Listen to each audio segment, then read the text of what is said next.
welcome to another Google Hangout, and today we are discussing the UK's unstable economy, and we have a British citizen as guest, Kim Scudamore. Hi Kim, how are you doing? Hi Marlen. Hi, I'm good, and you? Fine, thank you. So we will discuss, in essence, what is the main problem currently in the UK's economy. One of the points that we will begin looking at is what is the current condition of the social security system or the welfare system in the UK? How does it work? What are the flaws? What's your perspective on this? Okay. We currently have a system where it's for those that are newly unemployed, they're able to claim a benefit to assist them. I don't know what it is. I think it's worked out on a sliding scale, but it's obviously not as much as that would necessarily cover their rent. It's like a minimum payment, if you like. I think it's probably when I was last claiming, which was probably 10 years ago now, maybe more, 10 years ago. It was the first time I'd ever claimed. It was about £100 a fortnight. So it's not much more than that now.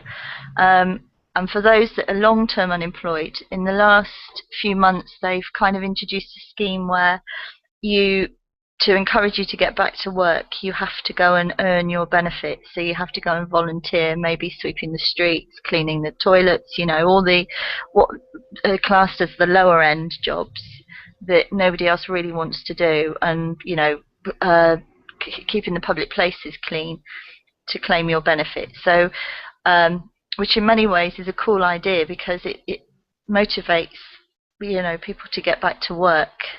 But obviously, the amount of work that they'll be doing doesn't equate to the amount of benefits that they get. So it's probably going to work out even less than minimum wage for them. So they could do a very labour-intensive job and not get any improvement on their benefit. It will still remain the same.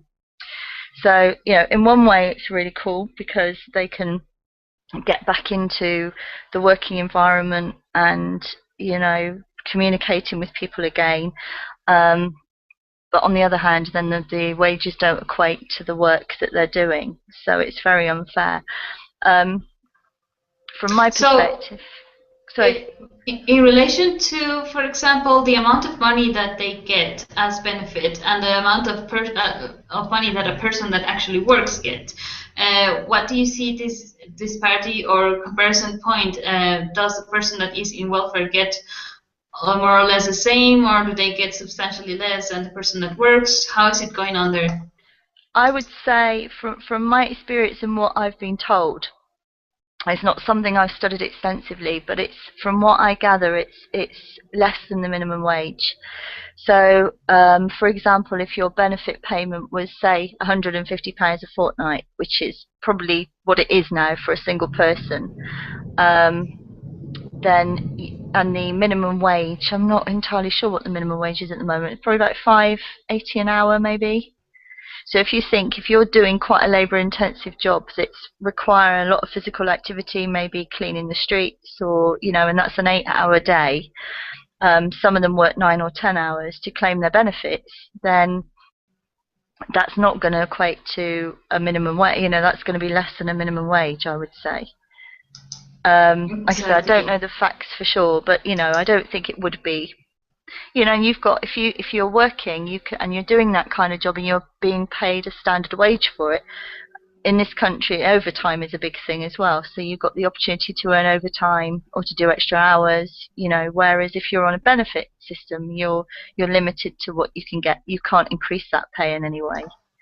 But like I say, as far as the plus point for me would be the fact that they're motivated to get back out there. And lots of people, I suppose, that have been unemployed for a long time, it's easy to get stuck in a rut and become quite despondent and down on yourself and depressed, really. So I suppose in a way it's a good idea, but it's just the money that's obviously the income isn't in relation to the work that they're doing, so it's not an equal thing.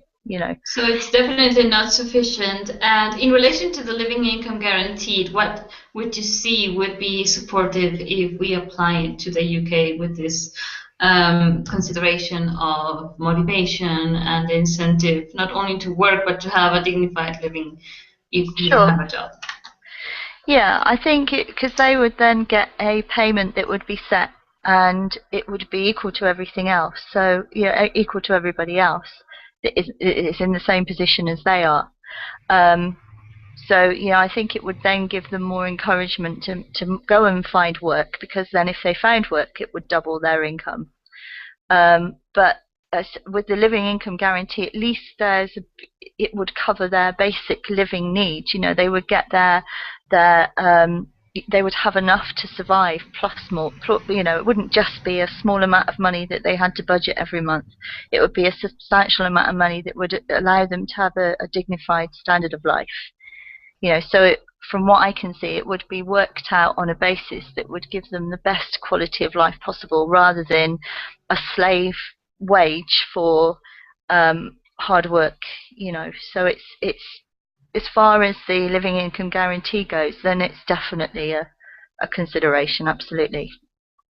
Cool. Let's talk about the rising in the electricity bills that people are getting in the UK. Lots of and how this. Yeah, what's going on in that? Well, the market leader, which I think is British Gas, have said they're going to put the rates up by 8%. So, that would be an increase for most people of above, I would say, about £20 a month. So for those that are on low income anyway, then obviously it's going to cause a big problem for them. So, and what's happening now is people that have fixed their prices, a lot of the providers that have fixed their prices are now moving the goalposts and saying that our costs have gone up as well, so now we have to make an increase. Even though they fixed their prices, they're completely ignoring that. So people that switched to companies that were going to keep their rates at a stable level have now decided they're going to, play with the big boys, if you like. They're going to go along on the same lines and increase the payments as well. So I think the minimum is 8%. Some of them are increasing it by about 12 or 15%. So that's a huge hike. And of course, you've got the pensioners here that get they get I can't remember the name of it, the cold weather payment, and that's stopping as well. So a lot of them can't afford to keep their heating on. They make a choice between buying food or heating their homes. A lot of the elderly are going to struggle this year if it gets really cold. Yeah, of course. So in relation to what the living income guaranteed is proposing in relation to these basic services, which is in essence ensuring that all of these basic services like heating, electricity, obviously, water, transportation, all of these basic aspects which are human rights are guaranteed. All of these funds like this cold weather pension point would simply cease to exist, isn't it? What else can you see would change if the living income guarantee is implemented? Well, obviously, if you're getting a fixed payment every month, regardless, then that would be your heating costs would be included in that. You would be able to apply for the living income guaranteed. It would give you enough money to cover those costs and still have enough money to buy food. You're not going to be choosing one over the other. You're not going to be in a position where you have to choose whether you stay warm or put food in your stomach. It's going to be a situation where that is assessed for you and you're given enough to cover that and more. So you can still keep yourself alive and healthy. So it's a no-brainer, really. Exactly. Why would you not? Why would you not want the living income guaranteed? Exactly. And what about the housing situation? There's also a market procedure going on there to entice you to buy houses. How does this work? Yeah, they're trying to encourage the younger people that are struggling to get a foothold on the on the house buying market to take out mortgages. So at the moment as well, the rates are really low. I'm not sure what the Bank of England base rate is, but it is substantially. It's about 0.5%, so it's very low. So it's obviously done in a way to encourage people to buy houses, and take out a mortgage, and then obviously the costs are going to go up at some point. And then you're left with a huge debt that really you can't afford. And even with I know that the subprime mortgages have gone and there isn't that situation anymore. There's still going to be some kind of hike to the interest rates in the future. So all the young people now that are excited about buying their first home and, can get a foot on the ladder, then, they're actually being fooled into thinking that it's something they're going to be able to afford probably for the rest of their lives. It's going to sustain them, because at some point the rates are going to rise, and no one ever takes this into consideration. The young people. So it's a housing bubble in essence. Yeah, absolutely. Yeah. So which is, I think it's good. They're offering different schemes. I don't know too much about the schemes that are being offered, but they are definitely trying to encourage younger people to buy their first homes, and they're making them more affordable. And at the same time, the house prices, certainly where I'm living in the southwest, have rocketed over the last 6 months. They've gone up quite substantially. So the kids are being encouraged to get a mortgage, but yet the house prices keep rising. So it's unsustainable. It's not. It's crazy. Yeah, there's no stability at all. Let's talk about the job situation there, because there's been in the news a lot of news on unemployment in the UK, and also whether it is viable to have a dignified living and having more than enough if you have 1 or 2 jobs. What's your current perspective on this?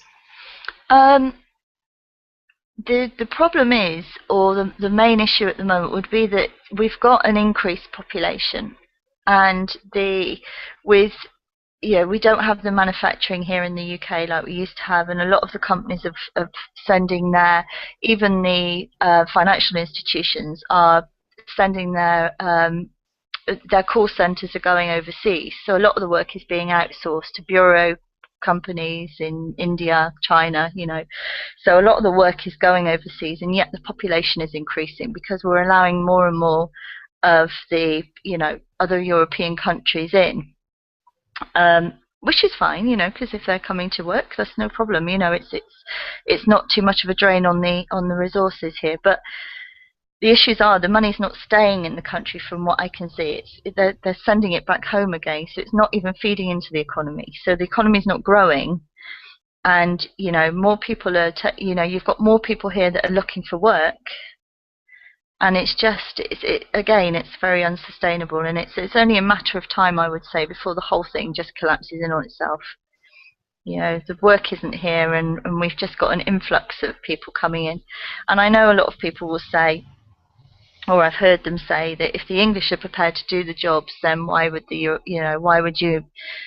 take on a Polish person if the English person is prepared to do the work?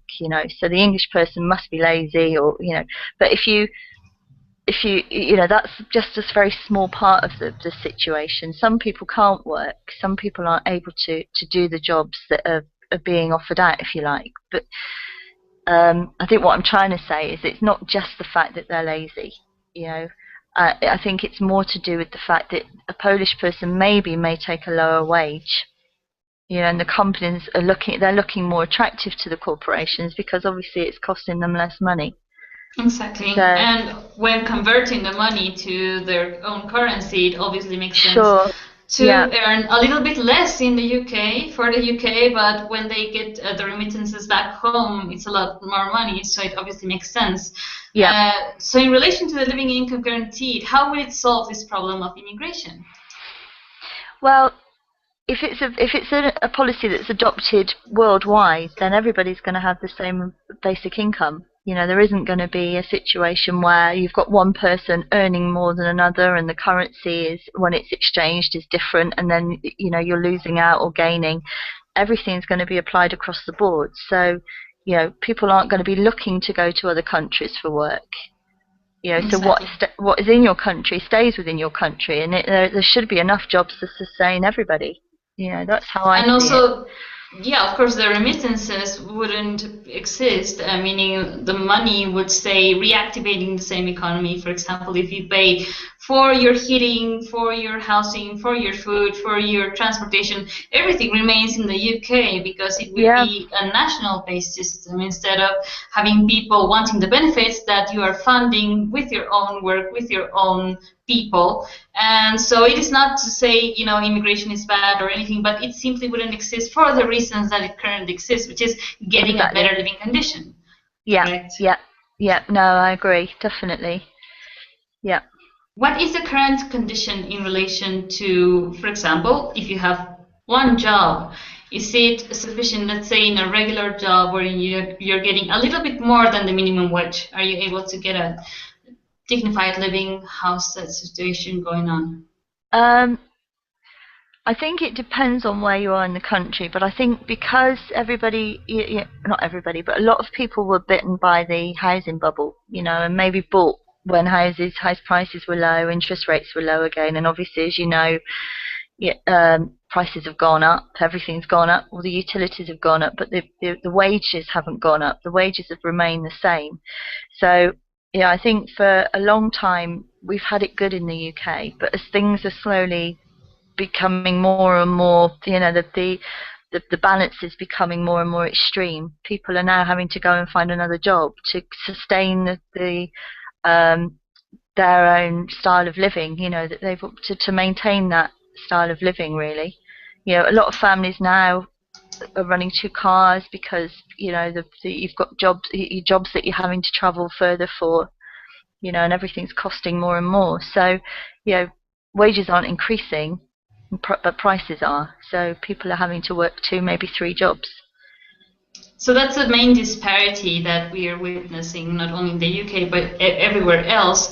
And it means that the economic system itself is not sustainable because if you have people earning the same amount of money and everything else is rising and there's inflation going on, it obviously indicates that the system itself won't be sustainable. That's why we are Absolutely. promoting the living Yeah. income guarantee to make this a proper and stable way to reactivate the economy, to make it sustainable, and Yeah. to never again have to resort to, for example, debt.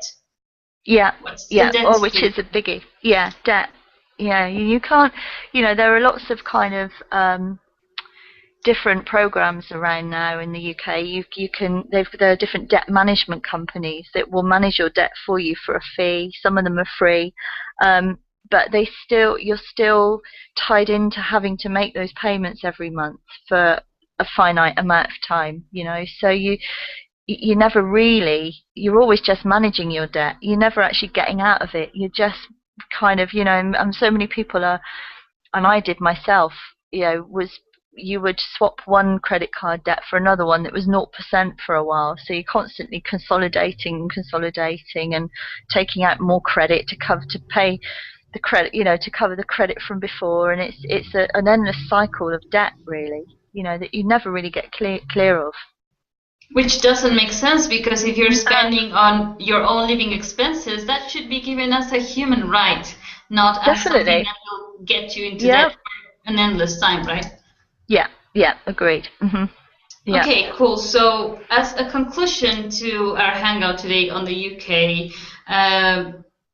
we've covered many points. Would you like to add something that could give a decisive factor of why you support the living income guaranteed in the UK, of course? Okay. Well, I've used these words before, but it's absolutely a no-brainer. It's just, there is no other way to go. Everybody is entitled to a decent way of life, a dignified way of life where you can afford to feed yourself, afford to heat your home, where you don't have to go and work two jobs, but you can work if you choose to do so if you want a better quality of living. But essentially that the payment that is made is the same to everybody else. It's an equal payment that will afford you a decent quality of life, basically. That I can't see, for me, there is no other way. that this system is collapsing. It's getting worse day by day. You know, I where I live, like I say, I'm kind of in a bit of a bubble because I'm in part of the country where there is a little bit more money, but it's not going to be long before it catches up with all of us. But in the north of England, I know that, you know, things are really bad. Exactly, and Yeah. this applies in essence to everywhere in the world. So, in Yeah, essence, we say this is the solution, this is the way to save the current capitalistic system, to make it sustainable, and to reactivate the economy without having to resort to war absolutely. or any other useless kind of aim that some governments are taking. So, Kim, thanks a lot for your participation Thank here you. and for Thank you, sharing with Marlen. us the UK situation. And guys, see you on the next Google Hangout on Living Income Guaranteed. Please visit the websites that will be in the information section of this video, as well as supporting us. Thanks. Join the discussions as well, and see you next time. Bye. Bye.